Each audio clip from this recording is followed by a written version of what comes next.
et ma retourner sous lui. C'est encore pour assurer ce bien-être, cette protection des droits et libertés, pour promouvoir cette participation citoyenne, en plus des institutions indépendantes, en plus des trois pouvoirs constitués de l'État, la Constitution a prévu un certain nombre d'institutions auxquelles elle a donné le statut d'institution indépendante. Le Conseil électoral provisoire, la permanence, le Conseil électoral, la Cour des comptes, l'Office du protecteur du citoyen, le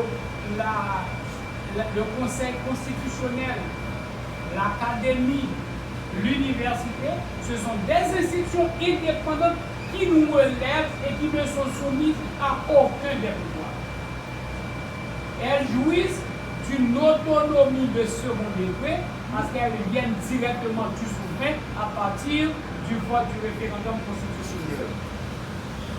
À cette séparation horizontale des pouvoirs entre les trois pouvoirs, cette séparation, ces institutions indépendantes, la Constitution a encore établi une forme de séparation verticale des pouvoirs sous forme d'administration. Vous avez 4 niveaux d'administration. Et là, je vais dire, lorsque moi, comme citoyen, m'habite dans une section communale, j'ai 4 administrations qui travaillent pour bien-être. Et c'est pour nous, à l'intérieur d'une section communale, il y a 4 administrations qui agissent indépendamment l'une de l'autre.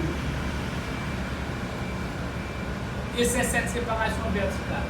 Il y a l'administration centrale, c'est celle de l'État, c'est celle du pouvoir exécutif, et nous allons définir.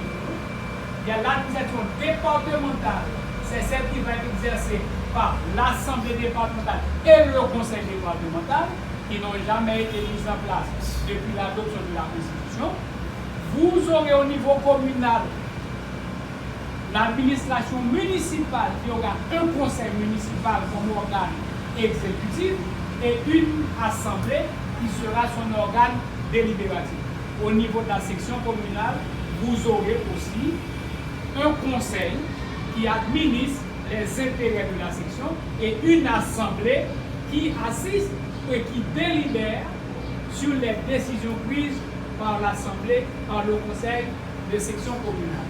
C'est ça, nous, les séparations verticales de l'administration. L'article 234 de la Constitution. L'administration publique, c'est l'instrument par lequel l'État concrétise ses missions et objectifs. Tout ça nous dit là, pour l'État atteindre, on dit dès le début, il se donne un instrument. Cet instrument s'appelle l'administration publique. Et la Constitution, en son article 234, définit l'administration en disant que l'administration publique, c'est l'instrument par lequel l'État concrétise ses missions et objectifs. Qui mission est dès le début. Cette administration, finalité, c'est la dessert des services à l'ensemble de la communauté nationale. Donc l'administration publique est au service de toute la communauté haïtienne. Elle est divisée en 2 composants. Il y a l'administration centrale d'État, que l'administration centrale tout court, il y a l'administration des collectivités territoriales. C'est 2 administrations totalement indépendantes, l'une de l'autre, mais qui se mettent à la poursuite d'un même objectif. L'objectif, c'est mon bien-être, c'est notre bien-être, c'est notre bien-être à tous.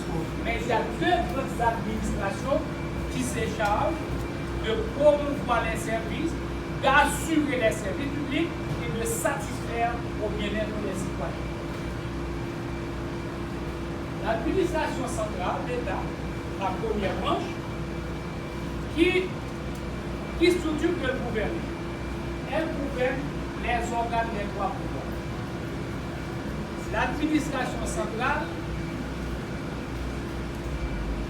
c'est celle qui régit le pouvoir exécutif, c'est celle qui régit le pouvoir judiciaire, c'est elle qui régit le pouvoir législatif et c'est elle aussi qui assure le fonctionnement des institutions indépendantes.